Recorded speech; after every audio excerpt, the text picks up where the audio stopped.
Hi, good morning all. It's Katatay Day Sunday quick ride tayo mga brothers and sisters.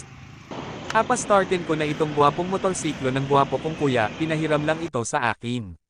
Pag mag-ride daw ay need na mayroong protection sa katawan natin, syempre merong tayong riding gloves, bonnet, riding boots kunwari, vest para feeling rider na talaga. Ito nga pala si RD, isa siyang Kawasaki Rouser 180cc displacement na converted sa Scrambler by Swerves Motorcycle Shop. Tipid din naman sa konsumo ang motorsiklo na ito, matipid lang sa gasolina kasi naman nasa humigit kumulang sa 50 to 59 kilometers per hour lang ang top speed ko. Takbong pamilyado lang tayo mga katatay. Syempre kailangan merong ding riding helmet, pink na helmet para pogi. Quick ride ko today, Marikina to Cavite vice versa dahil pinayagan ako ng maganda kong misis. Tara na, let's go biyahe na tayo.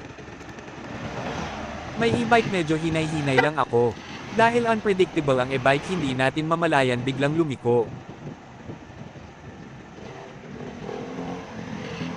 Mula dito sa Marikina ay daraan tayo sa riverbanks patungo ng C5, then mag-right turn tayo patungo ng way papuntang Meralco Avenue lusot ng Ortigas EDSA.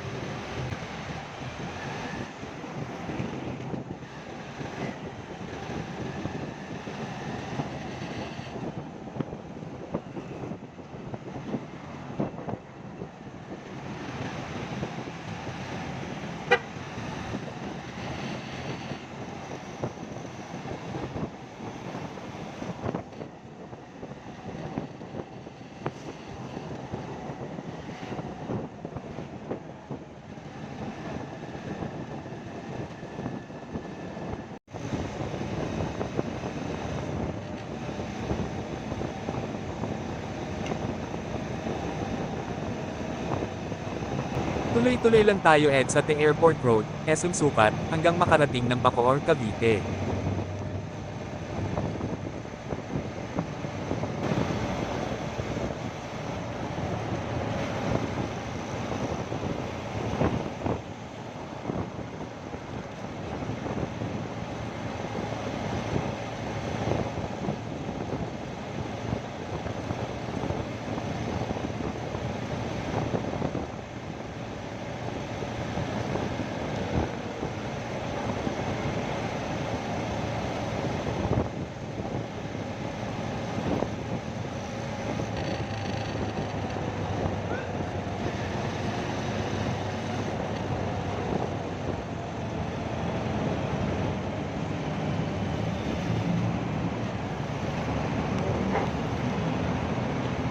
After ng 2 hours na biyahe andito na tayo sa Tanza, Cavite.